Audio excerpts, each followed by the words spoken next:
Hello everyone, welcome back to my channel. इस video में हम ऑडिटिंग प्रोसीजर चैप्टर को आगे बढ़ाएंगे। ये बहुत सारे एग्जाम्स में ऐसा स्टेप्स पूछे जाते हैं।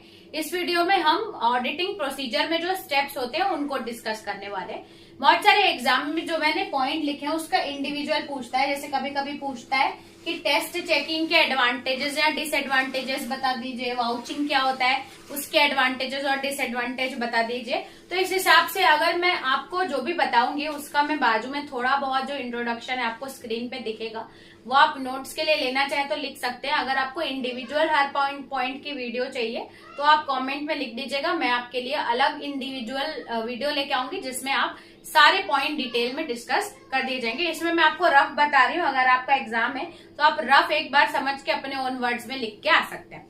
तो स्टार्ट करते हैं। देखो, स्टेप्स ऑडिटिंग प्रोसेस में टोटल 6 स्टेप्स होते हैं। सबसे पहला होता है एडेप्टेशन ऑफ डिस्टिंक्शन टिक्स, फिर आता है रूटीन चेकिंग, फिर आता है टेस्ट चेकिंग, इंटेंसिव चेकिंग, फिर वाउचिंग, फिर वेरिफिकेशन। ठीक है, अब स्टेप वाइज मैं आपको बताते जाती हूँ।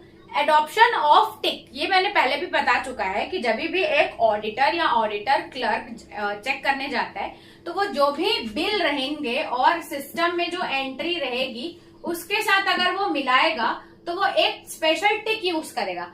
टिक इज इक्वल्स टू भी हो सकते हैं, ये भी हो सकता है, स्टार भी हो सकता है, वो लोग ऐसा भी बना सकते हैं। अलग अलग टाइप के मार्क्स रहते हैं, वो ड्रॉ कर सकते हैं। इसके लिए उनको अलग अलग कलर यूज करना है। अलग, जैसे बैंक बैलेंस का अगर वो चेक कर रहे हैं तो अलग टिक से करेंगे।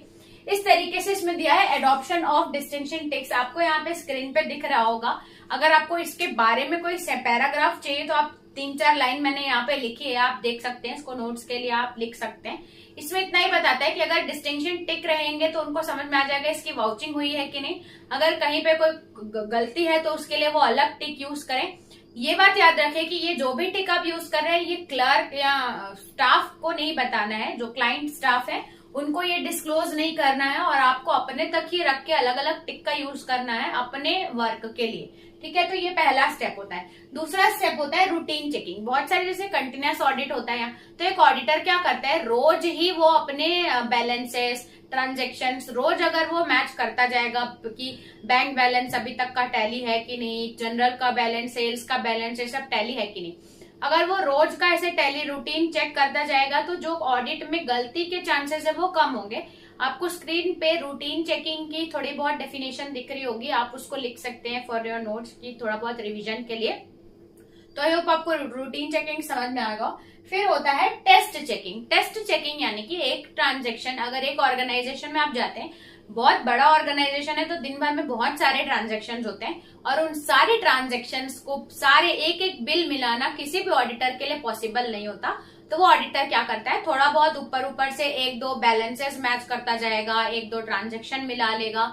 100% वाउचिंग जो होती है उसमें नहीं होती। टेस्टली बस थोड़ा बहुत बैलेंस मैच होता है, सारे बैलेंसेस मैच होते हैं, बिल्स ऊपर ऊपर से थोड़े बहुत, जैसे सैंपलिंग बोलते हैं ना। सैंपल मतलब अगर बहुत बड़ा डाटा है तो उसमें कोई 5 चीजें हम चेक करते हैं सैंपल के तहत, तो वैसा ही होता है इसमें टेस्ट चेकिंग में। ठीक है, इसमें ध्यान अच्छे से रखना है कि कहीं कुछ छूट ना जाए और बैलेंसेस जरूर मिलाना है एक ऑडिटर को। फिर आता है, देखो, टेस्ट चेकिंग का उल्टा होगा इंटेंसिव चेकिंग। इंटेंसिव चेकिंग को ऑडिट इन डेप्थ भी बोला जाता है। इसका मतलब आप एक एक ट्रांजेक्शन बहुत बारीकी से हर एक बिल को मैच कर रहे हैं, एक एक बैलेंस को मैच कर रहे हैं, हर एक वाउचर को अगर आप सारे ट्रांजेक्शन्स को बिल टू बिल एंट्रीज के साथ मिलाते हैं तो उसको इंटेंसिव वाउचिंग या इंटेंसिव ऑडिट भी बोला जाता है। फिर आता है वाउचिंग। वाउचिंग का मतलब होता है कंपनी में जितने भी वाउचर्स हैं, बिल्स हैं, उनको सिस्टम में अकाउंट प्रोसेस में जो एंट्री की है उस पे मिलाते जाना। जनरली 2 क्लर्क, ऑडिट क्लर्क इसमें लगते हैं जो वाउचिंग करते जाए, एक बैलेंस बताता जाए और एक चेक करता जाए, तो जल्दी हो जाता है। तो ये होता है वाउचिंग, जिसमें हम बिल से अकाउंटिंग ट्रांजेक्शन में जो एंट्री हुई है वो मिलाते हैं। फिर आता है वेरिफिकेशन। वेरिफिकेशन लास्ट और इम्पोर्टेंट है। इसमें जितने भी इन्वेंट्री है, परचेज है, सेल्स है, अलग अलग बैंक बैलेंस है, क्रेडिटर्स है, डेटर्स है, जितने भी लेजर क्रिएट हैं, बैलेंस शीट में जो भी अमाउंट है उसके साथ मैच करना है कि जो हमारी अकाउंटिंग में फिगर है वो बैलेंस शीट में दिखा रहा है और जो लेजर में है वो हमारे फिगर में या बैलेंस शीट में है या नहीं। इसको बोला जाता है वेरिफिकेशन, जहां पे हम लोग एक्चुअल डाटा बैलेंस शीट के साथ मैच करते हैं। आपको स्क्रीन में वेरिफिकेशन के बारे में कुछ पैराग्राफ दिख रहा होगा। अगर आप नोट्स बनाना चाहें तो इसमें से ले सकते हैं। तो इस वीडियो में हमने डिस्कस किया all together 6 steps in audit procedure. I hope आपको समझ में आएगा। अगर कोई डाउट हो तो आप कमेंट करके मुझे बता सकते हैं। तो इस वीडियो में इतना ही रखते हैं, चलते हैं नेक्स्ट वीडियो में, देखते हैं नेक्स्ट टॉपिक। तब तक के लिए थैंक्स फॉर वॉचिंग।